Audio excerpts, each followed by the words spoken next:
Tout autre chose, et je vous en parlais en titre, on en parle comme l'une des découvertes les plus spectaculaires et les plus révolutionnaires en matière médicale. Je veux parler des cellules souches. C'est désormais une activité économique à part entière en France.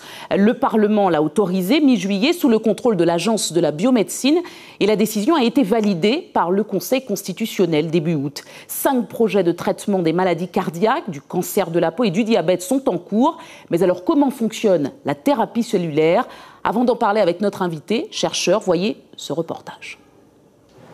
Un laboratoire et une usine à la fois.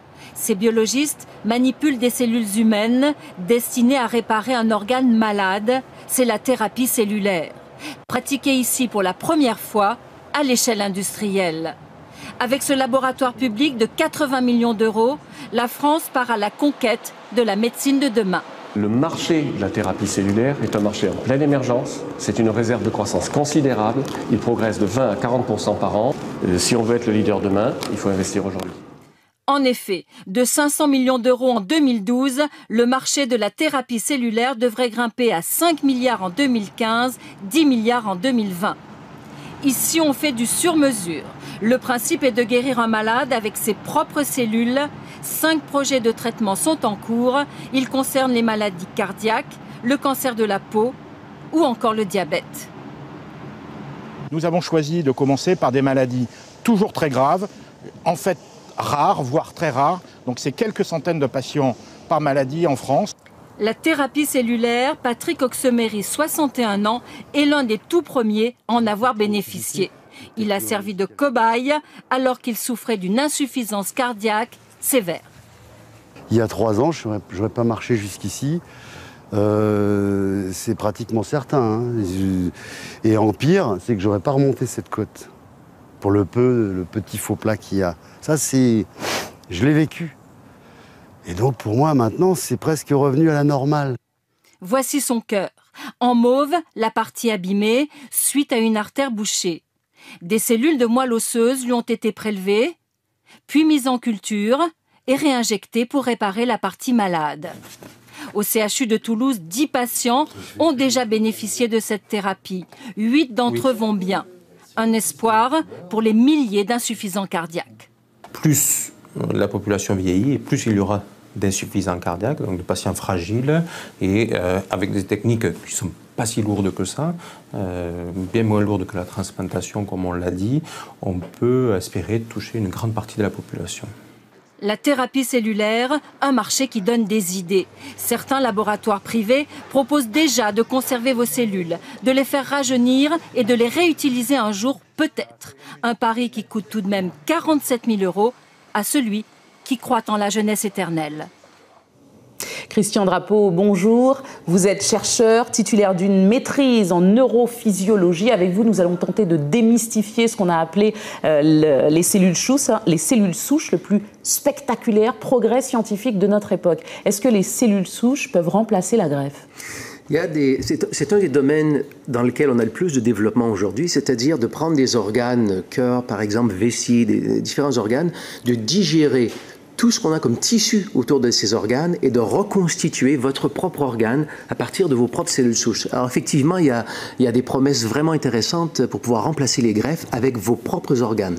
Alors vous avez découvert une plante que l'on peut utiliser à travers aussi les cellules souches, c'est ça ? C'est ça. Donc en parallèle à ce qui se disait dans le reportage, quand on fait des injections de cellules souches, ce qu'on fait en fait, c'est qu'on augmente le nombre de cellules souches disponibles pour réparer les tissus. Alors nous on a une approche un peu parallèle qu'on a découvert par hasard en étudiant des plantes, c'est qu'on utilise des plantes qui libèrent vos propres cellules souches de votre propre moelle osseuse. Donc on augmente le nombre de cellules souches disponibles pour réparer les tissus en utilisant vos propres cellules souches d'une façon naturelle, en fait de la façon dont le corps le fait naturellement. Alors est-ce que ça veut dire que ces injections de cellules souches pourraient guérir certaines pathologies lourdes, par exemple ? Ah, tout à fait. Il faut voir qu'il y a énormément de développement qui s'est fait dans le domaine au cours des 10 dernières années et différentes controverses sur les cellules souches embryonnaires. On peut porter ombrage à tout ça, mais il y a plusieurs équipes dans le monde qui utilisent déjà les cellules souches adultes depuis plusieurs années avec des résultats intéressants en termes de infarctus du myocarde, cardiomyopathie générale, diabète, différents problèmes. Mais vous, personnellement, au cours de votre étude, vous avez fait des découvertes majeures et révolutionnaires peut-être ? On a découvert différentes plantes comme ça qui ont un effet au niveau des cellules souches, en libérant les cellules souches, en facilitant leur migration au niveau des tissus. Et on a des résultats comparables à ce que d'autres équipes ont obtenu par injection, c'est-à-dire justement des améliorations vraiment marquées en cas de cardiomyopathie, par exemple. Oui.